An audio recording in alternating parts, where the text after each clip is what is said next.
ప్రజారోగ్యానికి కూటమి ప్రభుత్వం కట్టుబడి ఉందని గుంటూరు తూర్పు ఎమ్మెల్యే మహమ్మద్ నజీర్ స్పష్టం చేశారు. ఈ దిశగా వైద్య రంగంలో ఖాళీగా ఉన్న 4000 పోస్టుల్ని భర్తీ చేయడం జరిగిందని చెప్పారు. డాక్టర్ ఎన్టీఆర్ వైద్య సేవ ద్వారా పేదలకు ఉచిత వైద్య సేవలు అందిస్తుందని చెప్పారు. ఈ పథకం వర్తించని కుటుంబాలకు సీఎం సహాయ నిధి ద్వారా ఉచిత కార్పొరేట్ వైద్య సేవలు పొందుతున్నారని వివరించారు. శుక్రవారం గుంటూరు తూర్పు ఎమ్మెల్యే కార్యాలయంలో లబ్దిదారులకు ఎమ్మెల్యే నజీర్ సీఎం సహాయ నిధి చెక్కులను పంపిణీ చేశారు. ఈ సందర్భంగా ఆయన మీడియాతో మాట్లాడుతూ పేదవారికి కూటమి ప్రభుత్వం అండగా ఉంటుందని చెప్పారు.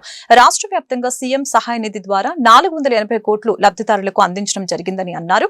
గుంటూరు తూర్పు నియోజకవర్గంలో 200 కుటుంబాలకు సీఎం సహాయ నిధి ద్వారా 5 కోట్లు అందించామని వివరించారు. ఈ కార్యక్రమంలో టీడీపీ సీనియర్ నాయకులు దాసరి రాజా మాస్టర్ తదితరులు పాల్గొన్నారు.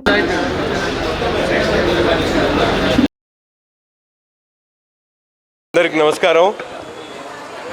రాష్ట్రంలో కూటమి ప్రభుత్వం ఏర్పడిన తర్వాత పేదవారికి అండగా ఉండేటువంటి ప్రభుత్వం ఏర్పడినటువంటి పరిస్థితులు, ముఖ్యంగా వైద్య సదుపాయాల కోసం ఆర్థికంగా చితకలు పడిపోయేటువంటి కుటుంబాలన్నింటినీ కూడా ఒక ఇంటికి పెద్ద దిక్కుగా ఈ రాష్ట్రానికి ముఖ్యమంత్రిగా ఉన్నటువంటి చంద్రబాబు నాయుడు గారు ఎంతో పెద్ద మనసుతో రాష్ట్రంలో ప్రతి ఒక్క నియోజకవర్గంలో కూడా ఆర్థికంగా ఇబ్బందులు పడుతున్నటువంటి కుటుంబాలు కార్పొరేట్ వైద్యం కోసం వాళ్ళందరూ కూడా వైద్య సదుపాయాలు అందించేటువంటి కార్యక్రమాన్ని దాదాపు 480 కోట్ల రూపాయలతో ఇప్పటి వరకు రాష్ట్ర వ్యాప్తంగా ముఖ్యమంత్రి గారి సహాయాన్ని ద్వారా సహాయం అందించినటువంటి పరిస్థితులు, ముఖ్యంగా గుంటూరు తూర్పు నియోజకవర్గంలో ఈ రోజుకి 5 కోట్ల రూపాయల వరకు ఈ 8 నెలల్లోనే నేను శాసనసభ్యుడిగా అయిన తర్వాత ముఖ్యమంత్రి గారి సహాయాన్ని ద్వారా ఎల్ఓసీలు కానీ ఫైనాన్షియల్ ఆర్థిక సహాయం కానీ అలాగే ముఖ్యమంత్రి గారి సహాయాన్ని ద్వారా వైద్య ఖర్చుల కోసం ఇచ్చేటువంటి డబ్బులు మొత్తం 5 కోట్ల రూపాయలు దాదాపు 200 కుటుంబాలకి అందించినటువంటి పరిస్థితులు చాలా సంతోషంగా ఉంది. ఎందుకంటే ఈరోజు ఎవ్వరు కూడా ఇంట్లో ఉన్నటువంటి కుటుంబ సభ్యులు సైతం కూడా ₹1 సహాయం చేయనటువంటి పరిస్థితులు ఉంటే ఈరోజు రాష్ట్రానికి పెద్ద దిక్కుగా ఒక పెద్ద కొడుకుగా బాధ్యత తీసుకొని ప్రతి ఒక్క కుటుంబానికి కూడా అండగా ఉండేటువంటి కార్యక్రమం చేస్తున్నటువంటి ముఖ్యమంత్రి గారికి ప్రత్యేకమైనటువంటి ధన్యవాదాలు తెలుపుతా ఉన్నా.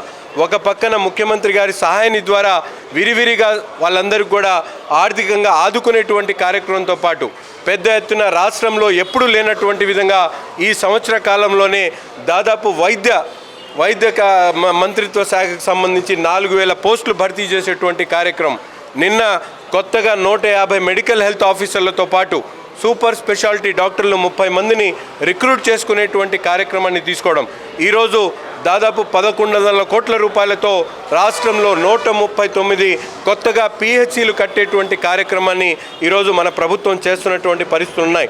ఎప్పుడు లేనటువంటి విధంగా గతంలో ఒక్క ఆసుపత్రి కట్టాలంటే సంవత్సరాల తరబడి ఎదురు చూడాల్సినటువంటి పరిస్థితులు ఉంటే ఈరోజు ఆరోగ్యశ్రీ ఎన్టీఆర్ వైద్య సేవ ద్వారా విరివిరిగా సేవలు అందిస్తూ కార్పొరేట్ వైద్యానికి అవసరమైనటువంటి ముఖ్యమంత్రి గారి సహాయాన్ని ద్వారా ఒక పక్కన డాక్టర్లు కానీ ఒక పక్కన హాస్పిటల్ మరుగుపరిచేటువంటి కార్యక్రమం కూడా ఈ ప్రభుత్వంలో జరుగుతూ ఉంది. ప్రతి ఒక్క పేదవాడికి కూడా గుండె ధైర్యంతో ముందుకు సాగేటువంటి విధంగా ఈ ప్రభుత్వం ముందుకు సాగుతూ ఉంది. ఒక మంచి ప్రభుత్వం. ఏ ప్రాంతానికి వెళ్ళినా కుల మతాలకు అతీతంగా రాజకీయాలకు అతీతంగా థ్యాంక్ యూ సీఎం సార్ అంటూ ఉన్నారు. దానికి కారణం కూటమి ప్రభుత్వం ఏర్పడిన నాటి నుంచి నేటి వరకు అనేక సంక్షేమ పథకాలను అమలు చేస్తున్నటువంటి తీరును చూసినటువంటి విఘ్నులందరూ కూడా ఈ రోజున చంద్రబాబు నాయుడు గారిని వెయ్యేళ్ల కొన్నాడుతున్నారు. విద్య, వైద్యం, ఉపాధి, వ్యవసాయం ఇవన్నీ కూడా ముఖ్యమైనటువంటి అంశాలుగా చంద్రబాబు నాయుడు గారు క్రియాశీలకమైనటువంటి నిర్ణయాలు తీసుకున్నారు. ముఖ్యంగా గుంటూరు తూర్పు నియోజకవర్గంలో సోదరులు నజీర్ అహ్మద్ గారు అడిగిందే తడవుగా సుమారుగా 5 కోట్ల రూపాయలు ఇప్పటి వరకు సీఎం రిలీఫ్ ఫండ్ ఇచ్చినటువంటి అంశం. ఈ విధంగా అనేక సంక్షేమ కార్యక్రమాలని నిర్వహిస్తున్నటువంటి కూటమి ప్రభుత్వం ముఖ్యంగా చంద్రబాబు నాయుడు గారికి ధన్యవాదాలు తెలియజేస్తా ఉన్నాం.